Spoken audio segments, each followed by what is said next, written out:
Box to Box Media Network. Sigap membangun negeri.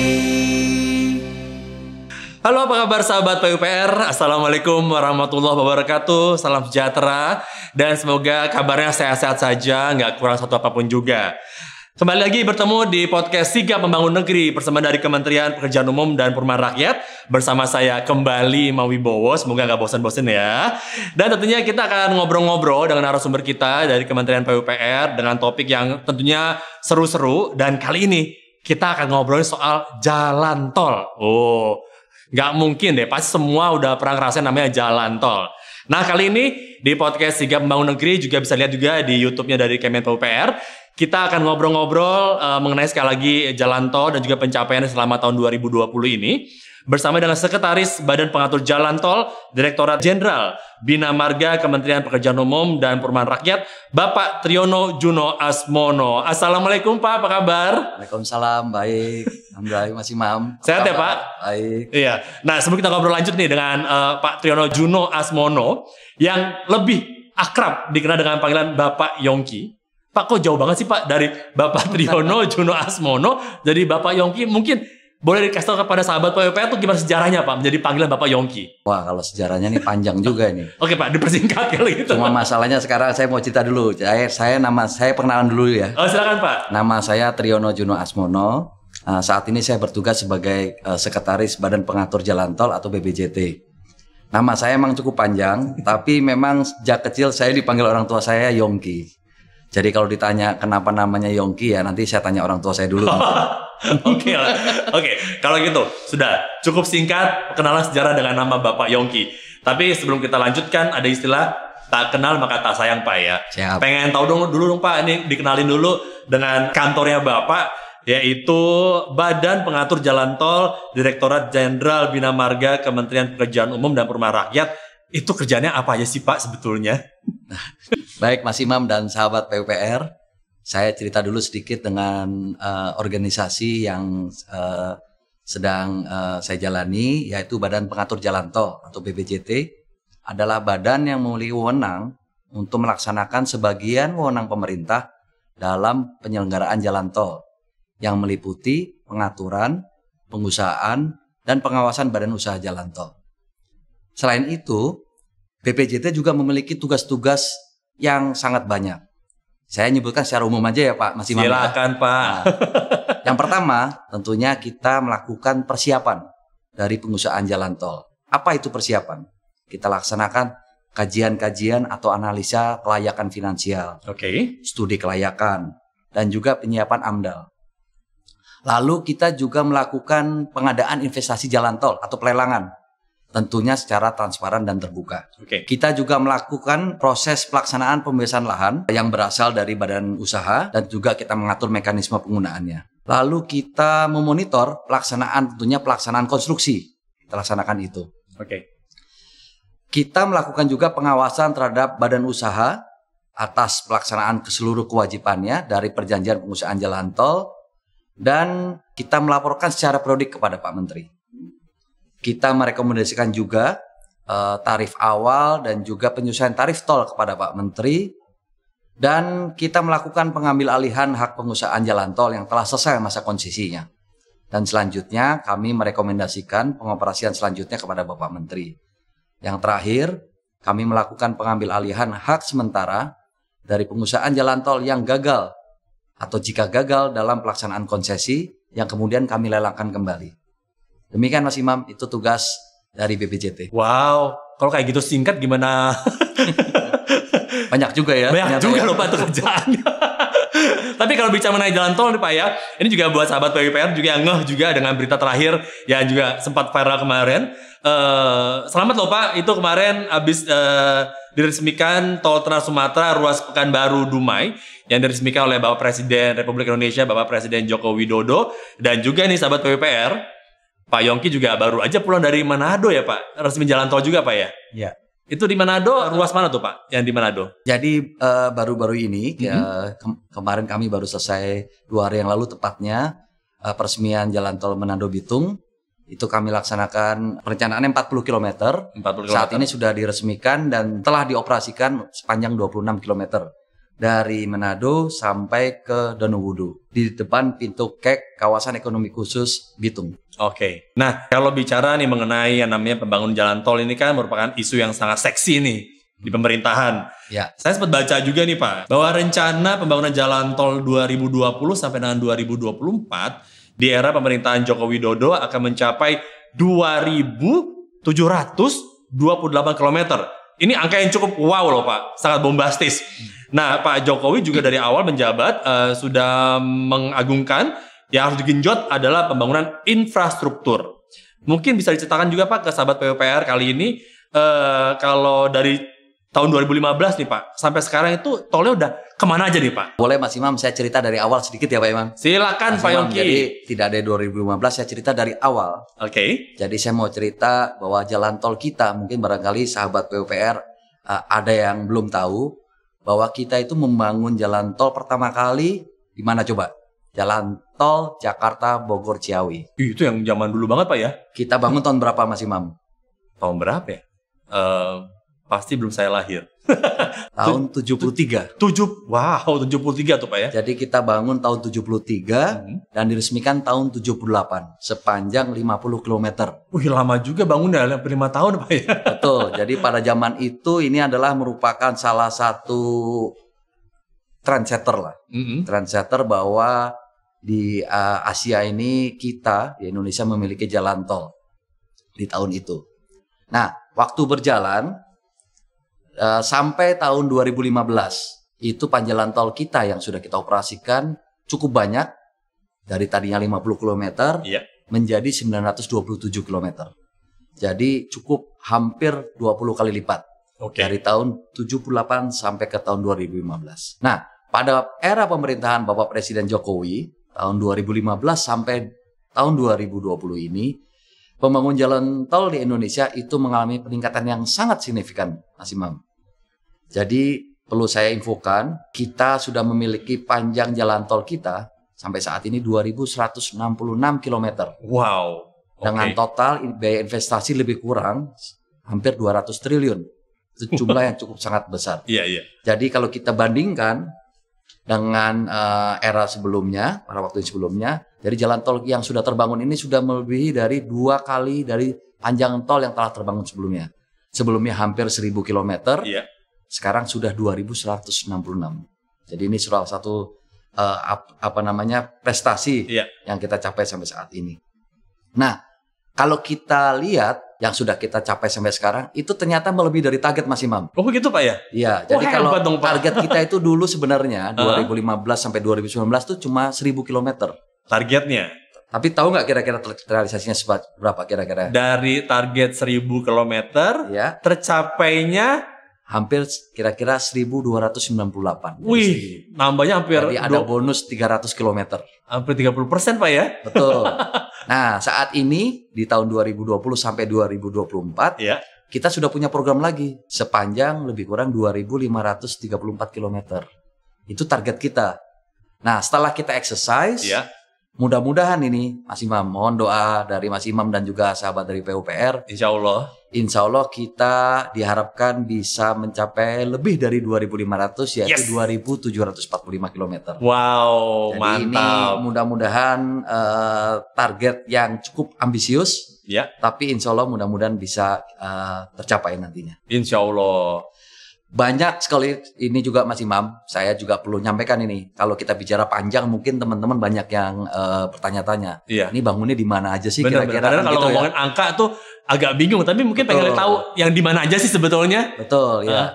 Jadi saya ngambil contoh, ada beberapa contoh jalan tol yang mungkin kelihatan Ya. gampang ininya. Pertama adalah tentunya di Cikampek Palimanan. Oh, itu udah. Wih. Jadi kalau teman-teman ini atau sahabat PUPR mau ke Cirebon, kita akan melewati Cikampek Palimanan. Cukup panjang ini, 116 km. Iya. Itu sudah beroperasi tahun 2015.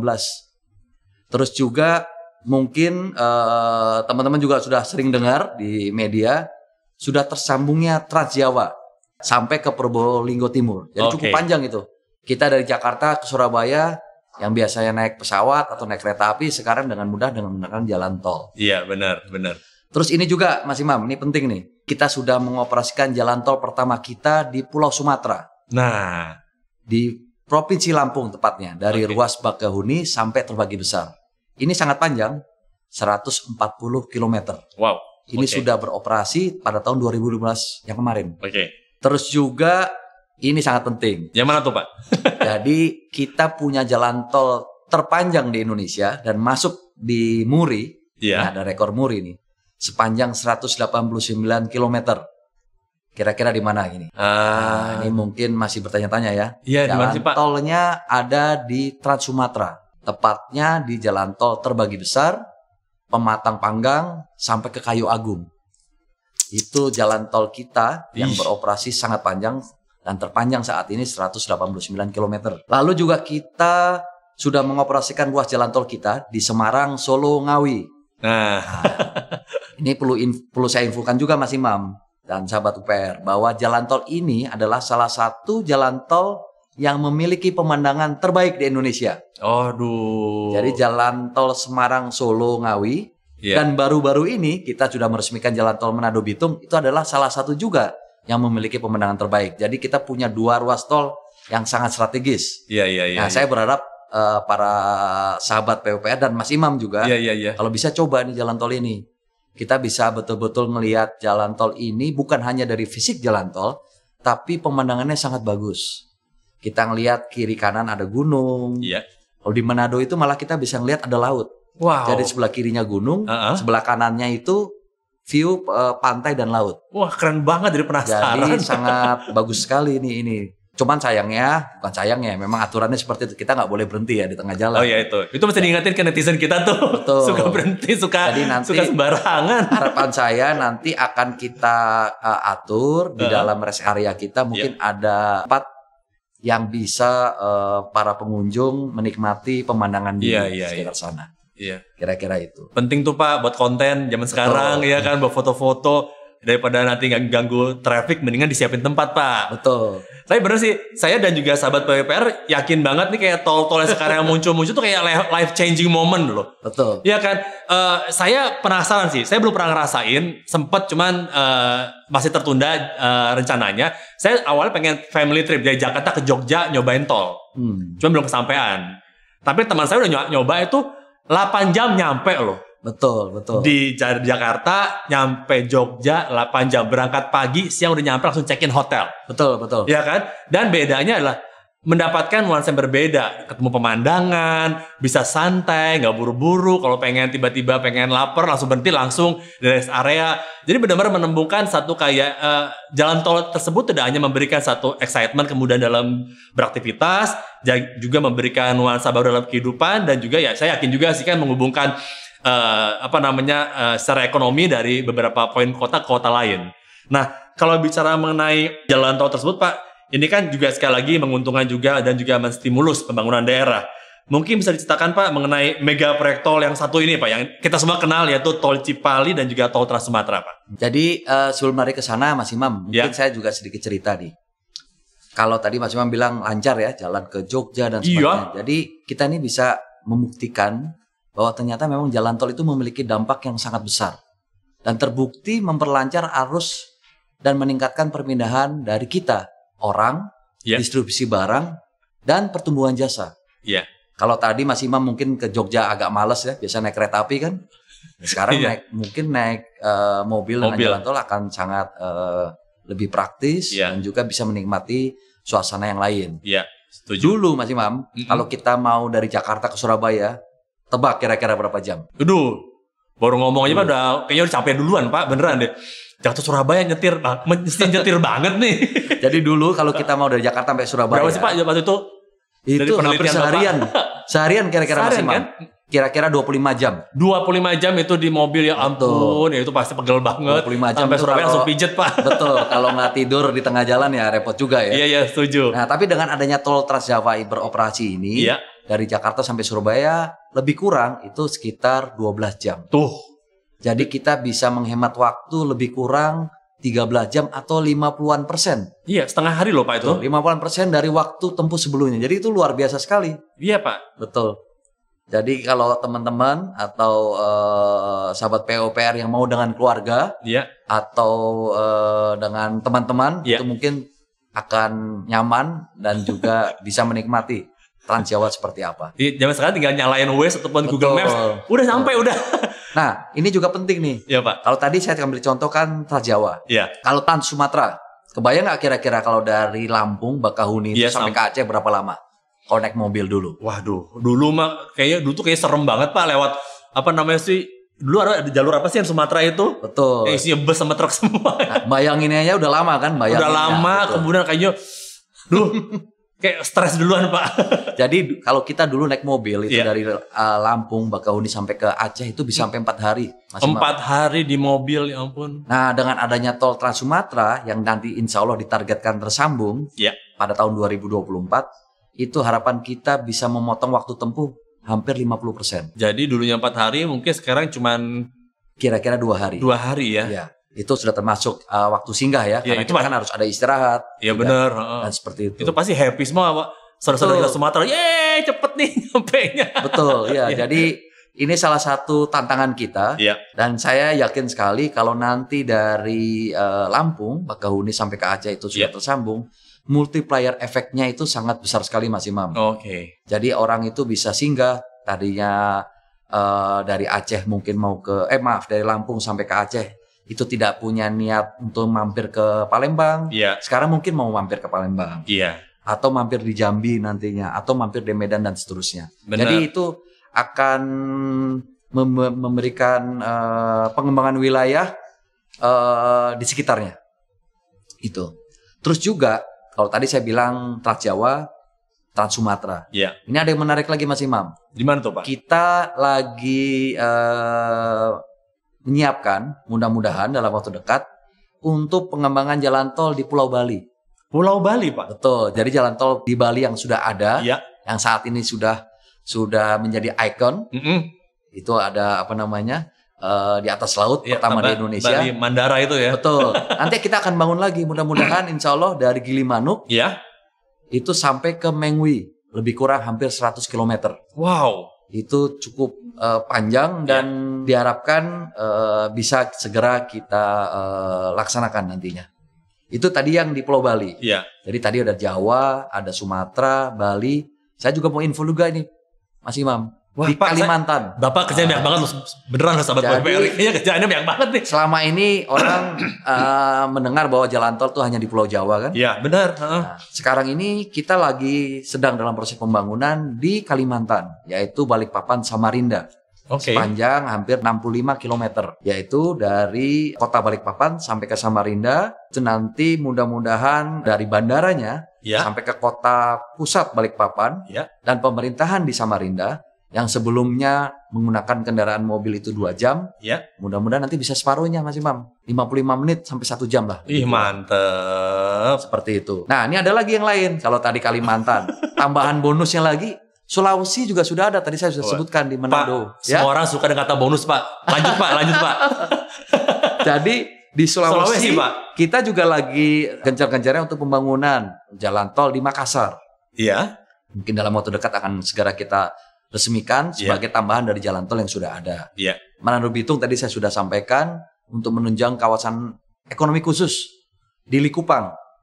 Tahu nggak Mas Oke. Likupang itu apa kira-kira? Itu tempat pariwisata baru. Jadi ada kawasan pantai di sana yang sangat bagus sekali. Iya. Dan nanti dengan ada jalan tol ini mudah-mudahan bisa masyarakat menggunakan akses langsung ke arah Likupang dan juga ke kawasan ekonomi atau kawasan industri di sana. Saya juga mau menyampaikan kalau kita tadi membangun jalan tol, Iya. jalan tol kita ada di Trans Jawa, Sumatera, Kalimantan, Sulawesi, Bali, dan lain-lainnya. Kita nanti akan mencoba juga, karena tadi kan Mas tahu tadi, dari Lampung sampai ke mana? Aceh. Sampai ke Aceh, Trans Jawa, perlu waktu sekian jam. Tentunya kita perlu istirahat dong.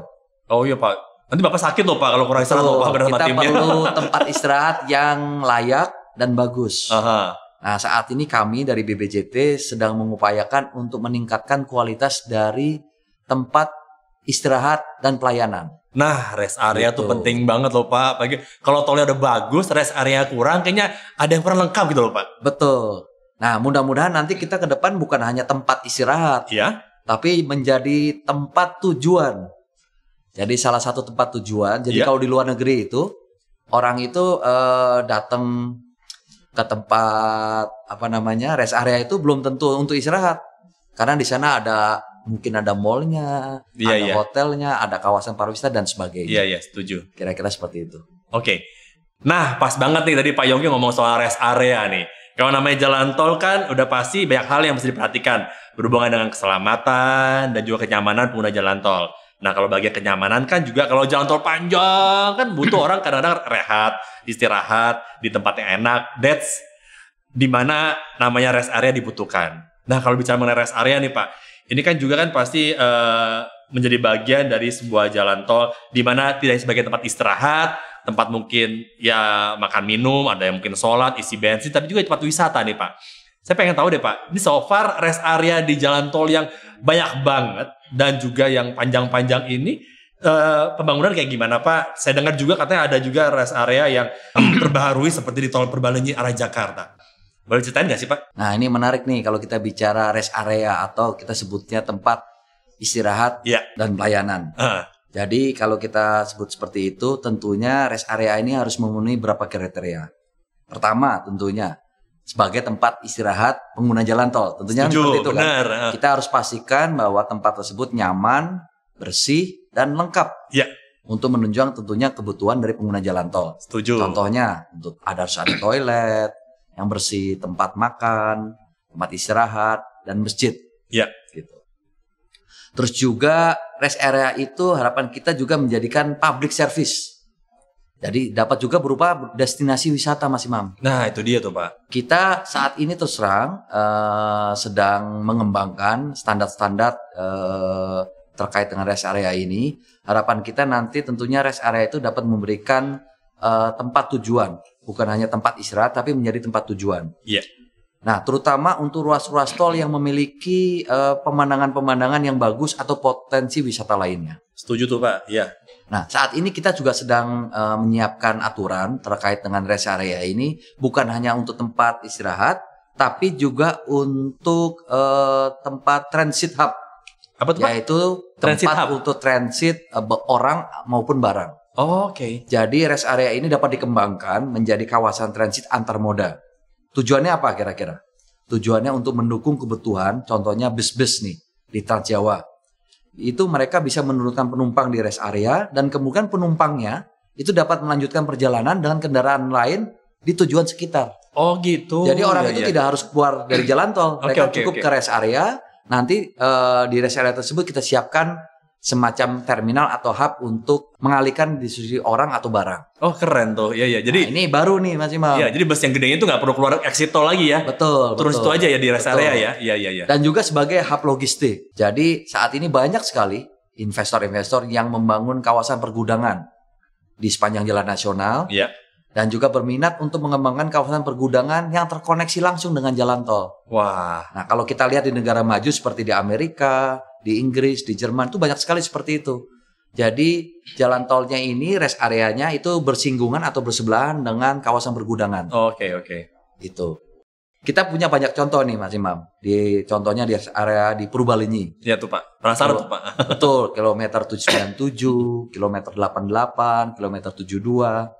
Nah, saat ini contoh ya di kilometer 88 kita sedang mengembangkan fasilitas tenan dan juga membangun masjid dengan desain-desain yang menarik.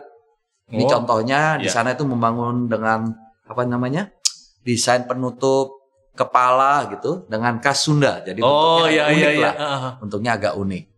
Seperti itu. Lalu di Brebes, rest area di Brebes itu sedang dibangun, sedang dikembangkan rest area yang mana dulunya adalah bekas pabrik gula zaman Belanda. Wah.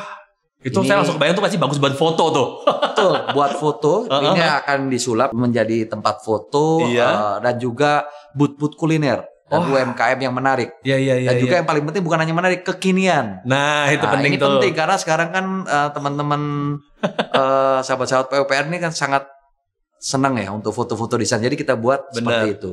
Demi konten, Pak. Betul. Lalu yang baru-baru saja kita resmikan, Iya. Tol Pekanbaru Dumai. Nah, ini sangat menarik Mas Imam. Mungkin belum banyak yang tahu nih. Apa tuh, Jadi Pak? kemarin yang baru diresmikan oleh Pak Presiden secara virtual, ini kedepannya akan menjadi tempat destinasi wisata.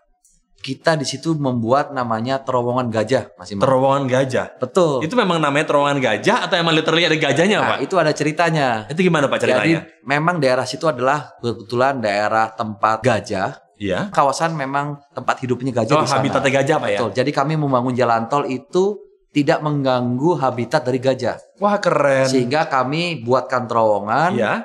Sehingga nanti gajah tersebut dapat bergerak satu tempat ke tempat lainnya melewati di bawah terowongan jalan tol tersebut. Oh, jadi beneran emang bikin jalan tol pun diperhatikan, jangan sampai merusak Betul. alam sekitarnya, Ya, memperhatikan juga habitat sekitar juga, Pak, ya? Betul, kita istilahnya animal friendly lah. Wah, gila. Udah kayak Jadi- kosmetik, Pak. Kita membuat harmonisasi infrastruktur dengan alam. Harmonisasi. Saya Gitu. suka dengan bahasa Bapak, harmonisasi. Kita buat ada berapa coba terowongan di sana? Ada berapa 5 terowongan gajah di sana. 5 terowongan gajah. Betul, di sana ada kantong-kantong suaka gajah. Oke. Di sana itu yang pastikan gajah-gajah itu dapat melewati di bawah jalan tol kita Oke. tanpa terganggu. Oke. Seperti itu. Dan kami sudah atur landscape-nya juga seperti natural hutan yang ada. Jadi Oke. komplit dengan tanaman yang hijau, Aha. ada meranti, keriung, durian hutan dan sebagainya. Jadi Wow. betul-betul persis kayak habitat aslinya. Jadi benar kalau bikin infrastruktur pun tidak cuma masalah beton, aspal, tapi juga Betul. memperhatikan bahwa keindahan alam sekitarnya pun tidak dirusak, tetap dilestarikan, dan malah kalau bisa di highlight lagi, Pak, ya. Betul, betul, iya. Nah, untuk mendukung itu juga Iya. kami menyiapkan pos-pos pengamatan. Ya, Wah, gardu ada pos pandang. pengamatan, Kita ya. siapkan pos-pos pengamatan. Aha. Gardu pandang di sana yang dilengkapi dengan GPS, color dan kamera trap untuk suaka marga satwa tersebut. Oh, jadi bisa nonton? Bisa. Oh, bisa berhenti gitu, Pak? Bisa dan bisa lihat gajahnya. Oh, gitu? Saya siapkan ada videonya juga. Aha. Jadi nanti ada gajahnya betul lewat ke sana. Oh, jadi even di tol itu pun kita juga bisa melihat keunikan dan kekhasan daerah yang kita lewati, Pak, ya? Betul, betul. Ya, tidak hanya masalah kuliner, pemandangan, tapi juga habitatnya yang ada di situ. Betul. Wow, keren sekali. Jadi bisa lihat gajah lewat gitu. Bisa, Pak. Pasti orang Jakarta norak banget tuh, Pak.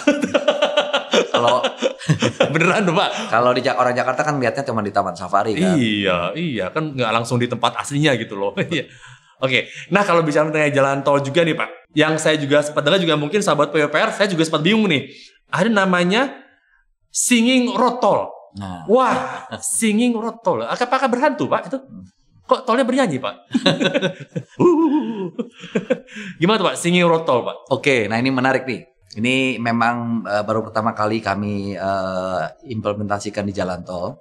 Jadi Singing Road atau Singing Toll Road ini adalah Iya, merupakan bagian dari inovasi kami Iya. dalam meningkatkan keselamatan jalan. Apa sih Singing Road? Tadi disampaikan kan? Iya, iya. Kita istilahnya jalan yang bernada. Oh, jalan bernada. Ya, jalan yang bernada. Kenapa perlu ada jalan bernada itu? Itu sebenarnya salah satu upaya kita. Iya. Salah satu ini Iya. bukan Bukan itu aja ya bukan tujuannya itu ya. aja, untuk keselamatan dalam berkendara. Jadi kalau kita lihat banyak sekali negara yang sudah menerapkan seperti ini, Mas Imam. Oke. Kalau kita lihat di Jepang, di Korea Selatan, di Belanda, lalu di Amerika Serikat, itu banyak sekali para ahli di sana yang merekomendasikan penerapannya pada jalan tol. Iya. Nah, kalau di Indonesia jalan tol itu panjang, lurus dan sebagainya, biasanya kan orang ngantuk nih. Iya. Udah Kadang ngebut, ngantuk boring gitu kan. Ya betul, kalau nyetir nggak gantian lagi, sebel banget. Betul. Nah, ini ada mekanisme tertentu Iya. di jalan tol itu kita buat marka dan sebagainya sehingga kendaraan yang melewati kendaraan di atas 80 km per jam Iya. itu akan menimbulkan bunyi atau nada instrumen seperti lagu. Oh, yang benar, Pak. Jadi kalau masih mau ngebut nih Ketahuan tuh kalau tiba-tiba. 90 km per jam Aha. itu ada bunyi lagunya. Ini kita ngambil contoh yang di Indonesia saja ya. Iya. aha. Jalan tol ini udah kita terapkan di Jalan Tol Ngawi Kertosono. Ngawi Kertosono. Tepatnya di kilometer 644. Oke. Nah, ini kalau Mas catat ya, Imam- Pak. Kilometer 644. Betul. Wow. Nah, kalau Mas Imam jalan ke sana, Ya. itu ada lagunya, bunyinya lagu Happy Birthday. Happy birthday, Pak. Betul. Itu kalau nyampe 80 akan nyanyi happy birthday. Betul. Jadi seakan-akan terdengar suaranya kayak lagu Selamat Ulang Tahun. Oke. Boleh dicoba.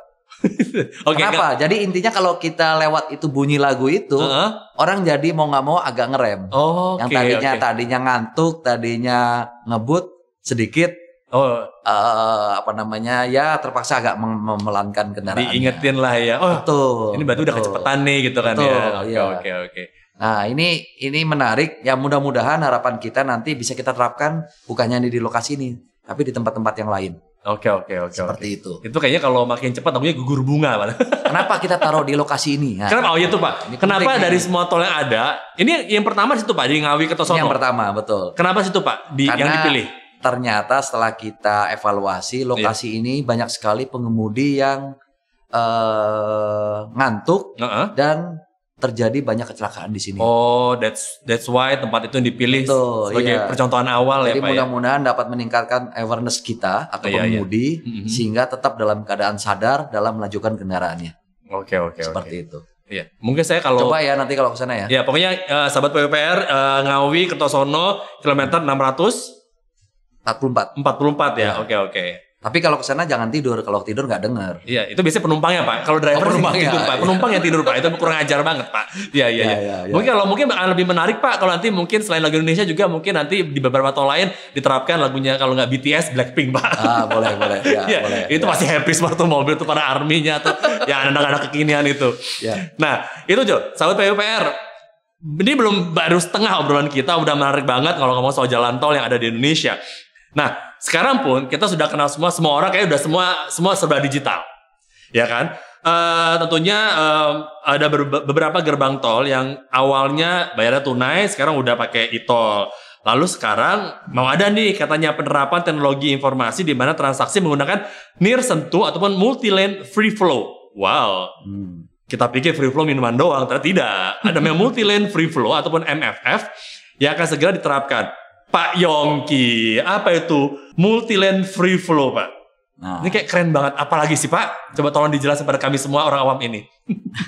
ini salah satu inovasi juga, Pak. Pada waktu kita memberikan pelayanan kepada pengguna jalan tol. Iya. Jadi multi lane free flow ini adalah suatu sistem transaksi pembayaran tol dengan teknologi near sentuh. Kalau sekarang kita harus Gitu. menggunakan kartu tol kan? Ya pakai nge-tap gitu kan Pak ya? Harus tap. Iya. Nah, sekarang Habis nge-tap kita semprot. betul. Sekarang dengan dulu kita kan pakai cash. Iya, benar. Itu antriannya panjang. Benar. Lalu kita menggunakan near sentuh pakai kartu, masih ada antrian juga. Nah, ke depan itu kita tidak menggunakan kartu lagi, Iya. jadi kita sebut teknologi near sentuh sehingga proses pembayaran itu tidak perlu berhenti, Mas. Oh, tinggal lewat Kita aja hanya gitu. lewat saja, Iya. diam-diam saldonya berkurang. Seperti itu. Jadi tidak ada antrian lagi di gerbang tol. Oke. Itu sebenarnya teknologi ini sudah diterapkan di banyak negara maju. Mudah-mudahan harapan kita nanti target kita saat ini sedang proses pelelangan, Mas. Kita akan terapkan ini di akhir 2021 Iya. dengan teknologi multi-lane free flow ini. Oke. Seperti itu. Nah, kalau tadi Bapak udah ngomong soal inovasi near sentuh atau multi lane free flow ataupun MLFF. Apakah ada rencana lain nih Pak untuk pengembangan penerapan teknologi digital dalam pengelolaan jalan tol? Karena kan namanya pemantauan jalan tol kan gak gampang nih Pak. Dari Betul. Sabang sampai Merauke Pak. Bapak bilang Betul. dari tadi udah dari Trans Sumatera, udah Kalimantan ada, Sulawesi ada. Ini ada nggak rencana pengembangan penerapan teknologi digital lainnya dan kira-kira kapan Pak launchingnya nih? Nah, kalau kita bicara inovasi teknologi, Ya. ini kita dari BPJT sedang merencanakan untuk pengembangan ke arah sana, Mas. Ya. Kalau dulu jalan tol kita hanya 900 km gitu ya. Sekarang sudah mudah-mudahan menuju ke 2.500 km dan seterusnya. Tentunya kita tidak bisa memonitor semua jalan tol kita secara manual. Iya Pak. Kita harus menggunakan sistem teknologi di sini. Setuju. Ya. Salah satunya nih kita akan mencoba menggunakan monitoring konstruksi atau kita sebut dengan icons. Jadi kita nanti dapat memonitor semua proses konstruksi yang sedang berjalan, Ya. pembebasan lahan yang sedang berjalan secara real time. Nah, saat ini sudah ada sistem yang sedang kita bangun meskipun belum sempurna, tapi mudah-mudahan nanti semuanya masyarakat juga bisa melihat progres-progres yang sedang berjalan di saat ini. Oke. Terus juga kita sedang merencanakan pengembangan sistem yang kita sebut dengan Indonesia Toll Road Command Center. Apa? Indonesia Toll Road Command Center. Toll Road Command Center. Yaitu layanan informasi jalan tol Ya. dengan satu nomor kendaraan. Satu nomor layanan maksud saya. Satu nomor layanan ya. Satu nomor layanan. Kenapa Oke, nih? oke. Artinya apa? Artinya apa tuh Pak? Kalau dulu atau saat inilah, Hmm? saat ini Mas lewati jalan tol ke arah Bogor. Begitu ada problem atau ada komen, ada komplain, biasanya kan ada Iya. call center. Iya benar. Telepon berapa nomor berapa Betul. gitu ya. Nanti Mas pergi ke arah Bandung, Iya, ada iya. call center yang lain lagi. Nah Call itu center. dia benar Jadi Pak. banyak sekali call center. Di sebenarnya konteks situ. saya Pak di handphone memang tol Kampek, Ciawi, tol Betul. Jor, tol sekarang beda Betul. semua tuh Pak. Nah, padahal kita kadang-kadang pengguna jalan nggak tahu kita posisi ada di mana. Iya. Menghafal nomor juga repot. Benar. Nah, mudah-mudahan nanti kita punya hanya satu nomor call center untuk seluruh ruas jalan tol yang ada. Jadi Mas tinggal kontak ke nomor tersebut, silakan mau menanyakan sesuatu, mau Ya. komplain, mau apa semua ada di situ. Minta bantuan juga di situ ya. Betul. Kalau di Amerika kita telepon polisi taunya 911. Iya, setuju. Nah, kita untuk jalan tol nanti akan kita buat juga seperti itu. Sehingga orang cuma tahu satu nomor untuk seluruh ruas jalan tol. Alhamdulillah akhirnya. Itu mulai dari nanti untuk mobil mogok misalnya, Iya. permohonan layanan darurat, Iya. komplain pengguna, informasi, rest area Iya. dan sebagainya, termasuk melaporkan tindakan kejahatan bisa di situ. Wih mantep Pak. Gitu. Kapan tuh Pak? Insya Allah mohon doa restunya ya. Iya. Bapak mau kawin lagi disiapkan. Pak Doris tuh. Lagi disiapkan ini. Semoga dipercepat lah Pak ya, dilancarin Ya. semuanya. Betul. Amin. Terus juga Ya. kita lagi sedang dalam proses penyiapan yang namanya dengan elektronik standar pelayanan minimal. Iya. Jadi kita sedang menyiapkan untuk pelaporan dan tindak lanjut terkait SPM untuk jalan tol kita. Oke. Terus juga kita sudah melakukan yang namanya WIM atau Weight in Motion, yaitu pengukuran kendaraan baik itu over dimension maupun overload. Oh gitu. Jadi kita bisa mengetahui berat kendaraan tersebut apakah sesuai dengan ketentuan atau tidak. Jadi bukan hanya secara visual, tapi kita Iya, bisa lihat kendaraan itu sudah overload atau tidak. Nah, sehingga nanti di gerbang tersebut kita udah ambil contoh ada di Lampung, Pak. Iya. Kita taruh seperti itu dan nanti kalau kendaraan itu ternyata overload, Iya. itu kita minta untuk tidak masuk ke jalan tol dan minta untuk kembali keluar dari jalan tol tersebut. Oh jadi ada kayak tempat berhenti lagi Pak, buat ditimbang atau gimana tuh Pak? Nanti? Enggak, jadi alat tersebut udah langsung menimbang. Jadi gitu? begitu Anda kendaraan itu masuk ke gerbang tol, Hah? otomatis sudah tertimbang Wih, di gerbang itu. canggih banget. Jadi langsung pas di gerbang tol itu langsung. Betul. Jadi Ada sehingga timbangan nanti ada aparat yang menyilakan untuk masuk atau kembali keluar Oh. dari jalan tol. Jadi nanti bakal ada nggak cuma masalah kurang saldo ya, sama Betul. keberatan ya. Betul. Nggak masalah kalau kurang saldo nggak bisa lewat, apalagi kalau mobilnya lebih berat nggak bisa lewat juga ya. Tapi ini hanya kendaraan loh, bukan untuk orang loh. Oke. Oh Kalau iya. orang bisa di rumah masing-masing. Oh iya iya. Kalau orang suruh diet, mobil bisa suruh diet. Nimbang soalnya. masing-masing. Betul. Siap. Ada lagi Pak? Itu mungkin salah satu dari beberapa yang tadi saya sampaikan. Ini yang kita sebut dengan modernisasi. Insya Allah kita berikan doa restu sama-sama ya sahabat PUPR biar diperlancar, kita juga merasa lebih nyaman, lebih tenang, lebih bangga lah lihat jalan tol di Indonesia keren-keren banget. Iya dong, gitu. Nah Pak Yongki, 2020 itu kan emang tahun yang sangat menantang buat kita semua Pak. Ya. Ya, ada yang bilang bikin meme 2020 cuman Januari, Februari kuarantin langsung Desember kayak gitu kan. Tapi kan di tengah-tengah orang tetap mesti bekerja. Nah, dengan pekerjaan Bapak di jalan tol ini, apakah ada perubahan dalam prioritas kerja, jalan tol mana dibangun, atau perubahan dalam adaptasi juga, dan juga mungkin dengan secara langsung di lapangan ada yang berubah nggak sih Pak secara signifikan? Baik, kalau kita lihat ya, pandemi COVID ini kan tentunya memberikan efek kepada seluruh sektor. Iya. Bukan hanya jalan tol, tapi seluruh sektor. Tapi perlu kami sampaikan, terkait dengan pembangunan konstruksi jalan tol, Iya. alhamdulillah saat ini terus berjalan, Pak. Terus berjalan. Namun memang perlu kami sampaikan, khususnya untuk jalan tol yang sudah beroperasi, memang terjadi penurunan traffic, Pak. Oh iya. Otomatis, karena pada waktu PSBB itu diumumkan, Yes. otomatis masyarakat atau pengguna jalan tol berkurang. Kita cukup Setuju. signifikan juga berkurang pada saat itu. Hampir 50% berkurang, meskipun saat ini sudah kembali lagi, Pak. Mungkin Mas Imam sekarang sudah lewat jalan tol lagi kan? Udah. Jadi saat ini memang ada penurunan otomatis. Oke. Beberapa bulan itu di situ, tapi saat ini sudah kembali lagi menuju ke normal. Mudah-mudahan seterusnya seperti itu.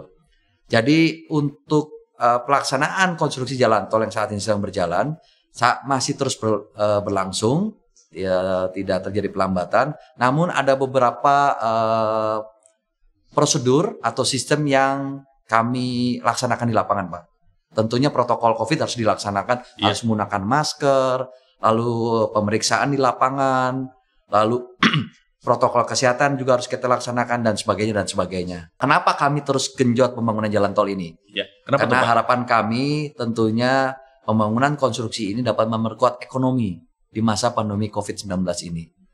Dengan menghubungkan kawasan-kawasan yang strategis, pusat-pusat pertumbuhan, peningkatan ekonomi bagi masyarakat dan pengembangan wilayah di Indonesia itu dapat terkoneksi sehingga dapat mendukung semua sektor, baik itu logistik, bandara, pelabuhan, dan tempat-tempat pengembangan wilayah lainnya. Sampai saat ini, Pak, yang kami sudah targetkan di 2020 ini, semua sedang berjalan dan alhamdulillah setelah sesuai dengan target yang sudah kita tetapkan. Mantap.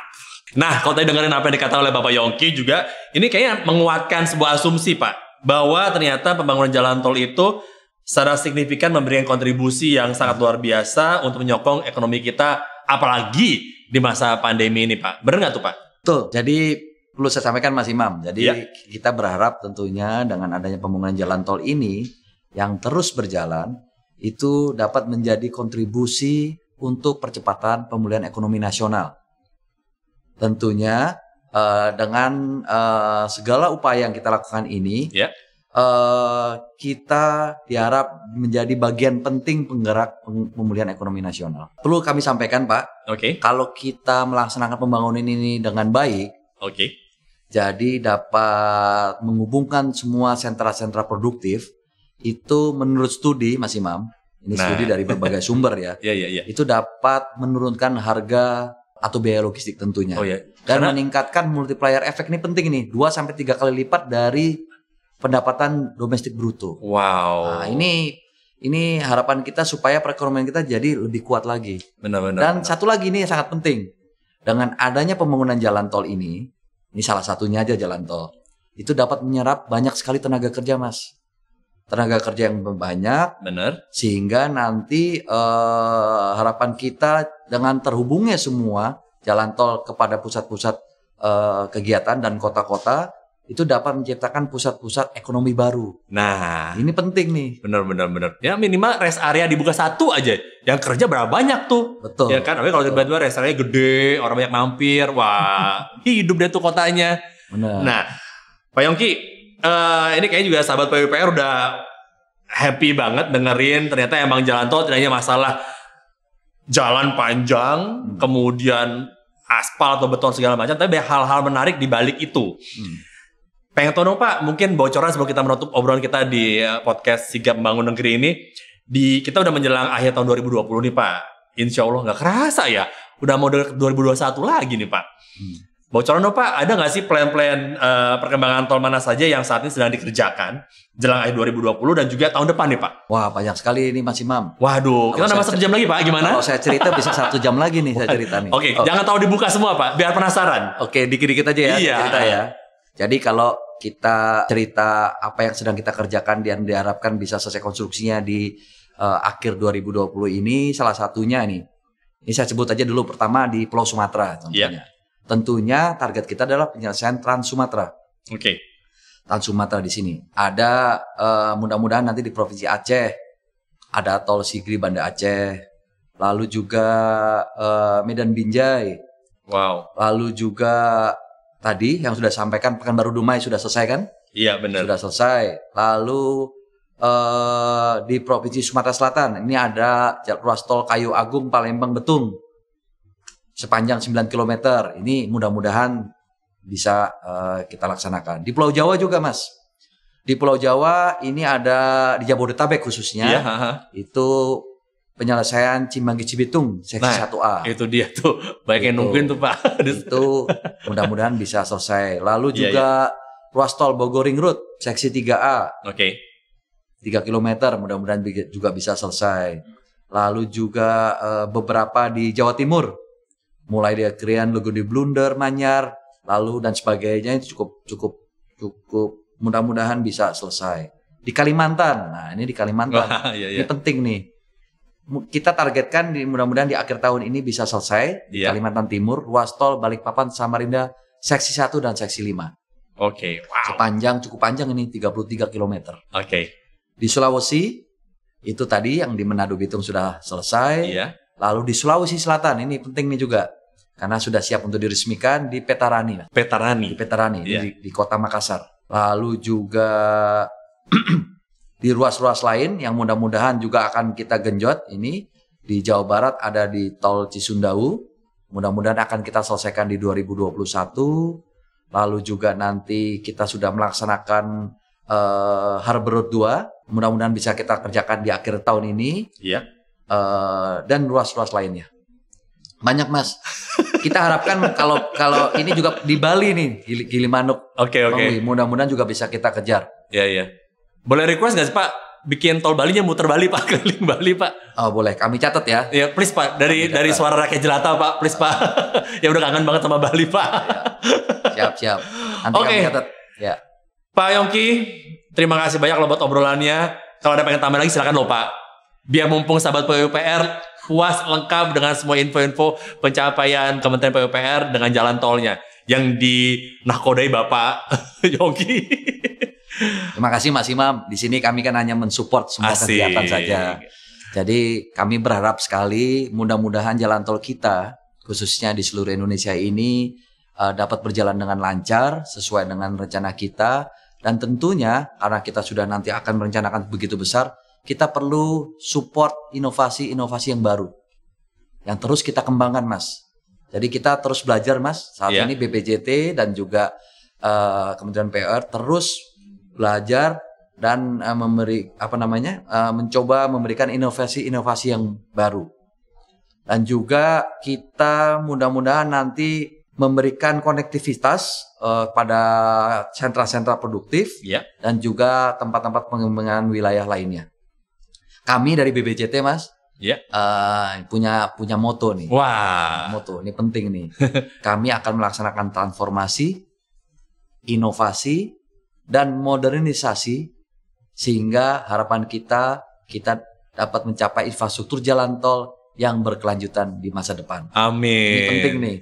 Dan target kami di sampai 2024 kami bisa mencapai lebih dari 2.500 km. Mudah-mudahan lebih tadi target 2.745 km. Yes. Dan kita semua keluarga dari Kementerian PUPR terus melakukan ini dengan baik, bekerja keras, bekerja cepat, dan bertindak tepat sesuai dengan pedoman kerja di Kementerian PUPR. Sekali lagi terima kasih support teman-teman semua, Mas Imam dan juga sahabat PUPR. Mari kita bangun bangsa Indonesia ini dengan baik. Semangat Pak Yongki. Terima kasih Pak Yongki buat waktunya ngobrol-ngobrol, memberikan juga informasi banyak banget nih Pak buat sahabat PUPR mengenai pencapaian dan juga rencana pembangunan jalan tol 2020 dan juga nanti tahun depan juga. Dan demikianlah sahabat PUPR obrolan kita di podcast Sigap Membangun Negeri dengan Bapak Triyono Juno Asmono alias Bapak Yongki, Sekretaris Badan Pengatur Jalan Tol Direktorat Jenderal Bina Marga Kementerian Pekerjaan Umum dan Perumahan Rakyat mengenai capaian dan juga rencana pembangunan jalan tol 2020. Dan tentunya demikianlah akhir dari podcast kita kali ini, Sigap Membangun Negeri. Silakan juga lihat hasil liputannya obrolan kita di YouTube yaitu Kemen PUPR, juga di Instagram dan juga Facebooknya Kemen PUPR soal semua informasi mengenai Kementerian PUPR, juga Twitternya Kemen PU dan juga websitenya pu.go.id. Saya Imam Wibowo pamit dan kita ketemu lagi di episode berikutnya di podcast Sigap Membangun Negeri dengan topik-topik yang tidak kalah menariknya. Terima kasih. Wassalamualaikum warahmatullahi wabarakatuh. Bye. Membawa kemajuan bersama PUPR.